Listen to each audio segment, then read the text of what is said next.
Good morning students. आज हम लोग मैकेनिज़्म ऑफ रेप्लिकेशन करेंगे।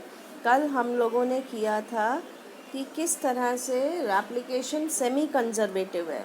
मसेल्सन एंड स्टॉल एक्सपेरिमेंट किया था कि मसेल्सन एंड स्टॉल एक्सपेरिमेंट हमें बताता है कि DNA replication is semi conservative in nature. Semi conservative in nature का मतलब जब डीएनए की रेप्लिकेशन होती है, डीएनए अपना कॉपी बनाता है, तो एक पुराने स्ट्रैंड के ऊपर नया स्ट्रैंड सिंथेसाइज होता है। तो नए डीएनए में एक पुराना स्ट्रैंड होता है और एक नया स्ट्रैंड होता है। इस तरह के मैकेनिज्म को हम semi conservative mode of DNA replication कहते हैं। अब हम लोग करेंगे मैकेनिज्म, किस तरह से ये डीएनए रेप्लिकेशन होता है। डीएनए रेप्लिकेशन के लिए हमें 3 चीज़ें चाहिए। सबसे पहले सब्सटेंस, मतलब substance means raw material, deoxyribonucleotides जो कि जुड़ेंगे तो डीएनए के न्यू स्ट्रैंड बनेगा। डीऑक्सीराइबोन्यूक्लियोटाइड आपको पता है, जिसमें नाइट्रोजनस बेस, डीऑक्सीराइबो शुगर और फॉस्फेट ग्रुप है, जो हमने परसों किया था, प्लस एंजाइम्स। एंजाइम्स कौन कौन से हैं इसमें यूज़ होते हैं? DNA helicase. डीएनए हेलिकेज वो एंजाइम है बेटा जो डीएनए को खोलने का काम करेगा। उसके बाद डीएनए पॉलीमरेज 321, ये डीएनए पॉलीमरेज ये डीएनए को रेप्लिकेशन करने में हेल्प करेंगे, नया डीएनए बनाने में हेल्प करेंगे। आरएनए प्राइमेज जो है शुरू में थोड़ा सा आरएनए का स्ट्रैंड बनाता है, एंड डीएनए लाइगेज जो डीएनए को जोड़ने का काम करता है। इसके अलावा हमें चाहिए SSB protein single strand binding protein, जो अभी हम बताएंगे इसका सिग्निफिकेंस क्या है एसएसबी प्रोटीन का। तो ये मैकेनिज़्म के लिए ये चीज़ें चाहिए होती हैं डीएनए रेप्लिकेशन के लिए। अब ये इम्पॉर्टेंट है, ये डीएनए किस तरह से रेप्लिकेट होता है। ये बेटा पेपर में ये डायग्राम भी आता है, लेबल करना भी आता है। तो सबसे पहली चीज़, डीएनए जहाँ पे रेप्लिकेशन स्टार्ट होती है, रेप्लिकेशन स्टार्ट होती है ओरी रीजन से। ओरिजिन ऑफ रेप्लिकेशन होता है डीएनए में। प्रोकैरियोट में सिर्फ एक ओरी रीजन होता है और पूरा का पूरा डीएनए रेप्लिकेट करता है उससे। Whereas in the case of ओरी रीजन, मैंने आपको बताया प्रोकैरियोट में एक ही होता है, तो पूरा का पूरा डीएनए एक बार में रेप्लिकेट कर जाता है। जबकि यूकैरियोट में बहुत सारे ओरी रीजन होते हैं, जगह जगह पे ओरी रीजन होते हैं, ओरिजिन ऑफ रेप्लिकेशन, जहाँ से रेप्लिकेशन स्टार्ट होती है। और इतने ज़्यादा ओरी रीजन होने का सिग्निफिकेंस क्या है बेटा, क्यों होते हैं? क्योंकि यूकैरियोट में डीएनए बहुत लंबा होता है। अगर उतने लंबे डीएनए को हम एक बार में नहीं खोल सकते हैं, क्योंकि ये बहुत एनर्जी कंज्यूमिंग प्रोसेस है, तो इतना एनर्जी सेल अपना वेस्ट नहीं कर सकता इस प्रोसेस के लिए, इसीलिए छोटे छोटे स्ट्रैंड्स की फॉर्म में डीएनए रेप्लिकेशन होता है। अब हम लोग करेंगे ओरी रीजन से डीएनए, सबसे पहले उसकी अनवाइंडिंग होती है और एक वाई शेप का स्ट्रक्चर बनता है। ये देखो डीएनए, ब्लू कलर का जो डीएनए दिखाया बेटा, इसमें ओरी रीजन से, जहाँ पे ओरी रीजन था वहाँ से डीएनए खुल गया और खुल के एक वाई शेप का स्ट्रक्चर बना दिया। ये जो वाई खुलता है, ये खुलता है एंजाइम की हेल्प से, डीएनए हेलिकेज वो एंजाइम है जो इसको खोलता है, डीएनए को खोलता है।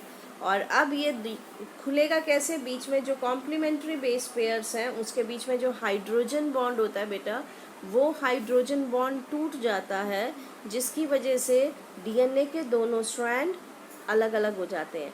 मीन्स एडेनिन थायमिन के बीच में जो डबल बॉन्ड था वो टूट गया, साइटोसिन गुआनिन के बीच में जो ट्रिपल बॉन्ड था वो टूट गया। तो इसकी वजह से डीएनए के दोनों स्ट्रैंड्स आपके अलग अलग हो गए। अलग अलग होने की वजह से डीएनए के दोनों स्ट्रैंड खुल गए। अब हेलिकेज एंजाइम ये तोड़ने का काम कर रहा है। अब इसके अलावा एक प्रोटीन है, अब ये सिंगल स्ट्रैंडेड डीएनए के दोनों स्ट्रैंड है, कॉम्प्लीमेंट्री हैं दोनों स्ट्रैंड, दोबारा से जुड़ने की कोशिश करेंगे, लेकिन SSB प्रोटीन जो सिंगल स्ट्रैंड स्टेबलाइजिंग प्रोटीन है ये जुड़ जाती है इसके साथ और इन दोनों को दोबारा से ज्वाइन नहीं करने देती, दोबारा से जुड़ने नहीं देती, ताकि ये सिंगल स्ट्रैंडेड ही रहे, डबल स्ट्रैंडेड ना बन सके। अब इसके बाद DNA की फॉर्मेशन स्टार्ट होती है। इसके बाद जो सिंगल स्ट्रैंड है उसको हम टेम्पलेट कहते हैं। सिंगल स्ट्रैंड के ऊपर अब मान लो एडेनिन था, एडेनिन के साथ थायामीन ट्राईफॉस्फेट जुड़ जाएगा, थायामीन ट्राईफॉस्फेट जुड़ जाएगा, और अगर गुआनिन है तो उसके साथ साइटोसिन ट्राईफॉस्फेट जुड़ेगा, और इस तरह से पूरी की पूरी न्यूक्लियोटाइड्स की चेन बन जाती है। शुरू में ये जो न्यूक्लियोटाइड की चेन, इम्पॉर्टेंट चीज़ क्या है बेटा, ये न्यूक्लियोटाइड की चेन बनना शुरू में RNA का छोटा सा स्ट्रैंड बनता है जिसको हम प्राइमर कहते हैं, क्योंकि DNA पॉलीमरेज अपने आप DNA की रेप्लिकेशन स्टार्ट नहीं कर सकता। शुरू में RNA की छोटी सी सेगमेंट बनती है और ये RNA की सेगमेंट हमेशा 5' एंड के ऊपर बनेगी।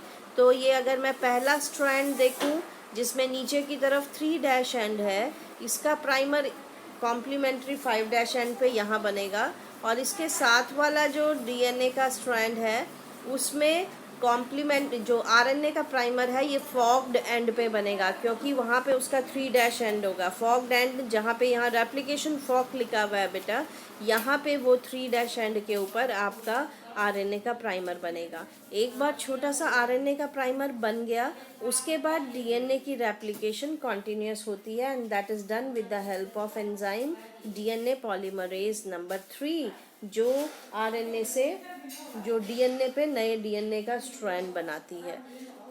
एक स्ट्रैंड जो है इसमें जिसमें कॉन्टिन्यूस DNA की फॉर्मेशन होती है उसको लीडिंग स्ट्रैंड कहा जाता है। DNA ऊपर से खुलता रहेगा और ये आगे बढ़ता रहेगा और कॉन्टिन्यूस DNA का फॉर्मेशन होता रहेगा। जो दूसरा स्ट्रैंड है बेटा उसमें DNA का फॉर्मेशन डिसकॉन्टिन्यूस होता है। थोड़ा सा DNA बना फिर रुक गया, फिर उसके बाद दोबारा RNA का प्राइमर बनेगा, फिर DNA बनेगा, फिर RNA का प्राइमर बनेगा, फिर DNA बनेगा। इन छोटी छोटी सेगमेंट को हम ओकाज़ाकी सेगमेंट्स कहते हैं। तो एक DNA के जो पोलैरिटी होगी 3' से 5', उसके ऊपर DNA का स्ट्रैंड कॉन्टिन्यूस बनेगा जिसको लीडिंग स्ट्रैंड बोलते हैं, और जो दूसरा DNA का स्ट्रैंड है जिसकी पोलैरिटी 3' to 5' है उसमें जो है DNA की छोटी छोटी सेगमेंट्स बनेंगी जिनको ओकाज़ाकी सेगमेंट्स कहते हैं, फ्रेगमेंट्स कहते हैं। तो इस तरह से DNA की रेप्लिकेशन होती है।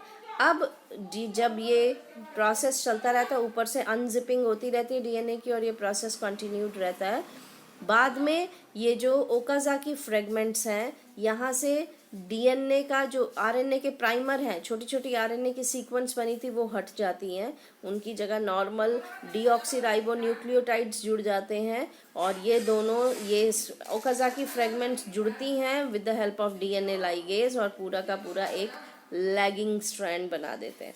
तो इस तरह से एक DNA के ऊपर दूसरे DNA की फॉर्मेशन होती है। ये नेक्स्ट देखो बेटा यहाँ पे DNA का दिखा है, ऊपर से रेप्लिकेशन फॉक है जो खुलता जा रहा है, DNA के दोनों स्ट्रैंड्स अलग हो गए हैं। यहाँ पे आपको DNA पॉलीमरेज दिखाया है जो कि लीडिंग स्ट्रैंड में वो कॉन्टिन्यूस बना रहा है, लैगिंग स्ट्रैंड में वो डिसकंटिन्यूस बना रहा है। छोटे छोटे RNA के प्राइमर बनते हैं। एक प्राइमर जो लैगिंग स्ट्रैंड वाला है वो फॉग्ड एंड पे बन रहा है, और दूसरा जो लीडिंग स्ट्रैंड वाला प्राइमर है वो एंड पे बन रहा है। DNA पॉलीमरेज नंबर 3 इसकी DNA की फॉर्मेशन करा रहा है। RNA पॉलीमरेज शुरू में RNA बनाता है। मैंने बताया आपको RNA के स्ट्रैंड क्यों बनते हैं बेटा, क्योंकि DNA पॉलीमरेज इस प्रोसेस को स्टार्ट नहीं कर सकता। जो प्रोसेस स्टार्ट हुआ है उसको कंटिन्यू ज़रूर कर सकता है। अब ये मैकेनिज़्म वही चीज़ दी हुई है। DNA जहाँ से स्टार्ट होता है रेप्लिकेशन उसको ओरी रीजन कहते हैं। DNA के दोनों स्ट्रैंड खुलते हैं, DNA हेलिकेज की हेल्प से वाई शेप फॉक बनता है, टेम्पलेट होता है। SSB प्रोटीन सिंगल स्ट्रैंड की स्टेबिलिटी देती हैं। DNA पॉलीमरेज नंबर 3 जो है वो कॉम्प्लीमेंट्री बेस पेयर बनवाता है, इसके ऊपर नया स्ट्रैंड बनाता है। डीएनए पॉलीमरेज नंबर 3 जो है ये 5' से 3' डायरेक्शन में हमेशा काम करता है, इसीलिए जो है एक लीडिंग स्ट्रैंड होगा और दूसरा लैगिंग स्ट्रैंड, जिसमें ओकाज़ाकी फ्रेगमेंट्स होती हैं जो बाद में जुड़ जाती हैं और पूरा का पूरा डीएनए बनता है। ठीक है, उसके बाद आरएनए प्राइमर मैंने बताया हट जाते हैं और उसकी जगह नॉर्मल आ जाते हैं डीएनए के बेसिस। डीएनए पॉलीमरेज नंबर 2 का जो है वो काम क्या होता है बेटा, ये जो प्राइमर हट के उसकी जगह नॉर्मल डीएनए के बेसिस लगते हैं वो डीएनए पॉलीमरेज नंबर 1 कराता है। और डीएनए पॉलीमरेज नंबर 2 का काम क्या है कि ये चेक करता है कि बाई चांस कोई नाइट्रोजनस बेस अगर गलत लग गया है तो उसकी जगह ठीक नाइट्रोजनस बेस पेयर लगता है। तो इस तरह से आपका डीएनए की रेप्लिकेशन होती है। ये बहुत इम्पॉर्टेंट है बेटा, अगर नहीं समझ में आया हम इसको दोबारा से रिपीट करेंगे, लाइव क्लास में इसको हम कर लेंगे ताकि ये कॉन्सेप्ट आपको समझ आ जाए। ट्रांसक्रिप्शन बिल्कुल इससे मिलता जुलता है रेप्लिकेशन से। ठीक है, तो इसको आप अच्छे से समझो बेटा, और अगर नहीं समझ में आता तो हम इसको दोबारा से कर लेंगे।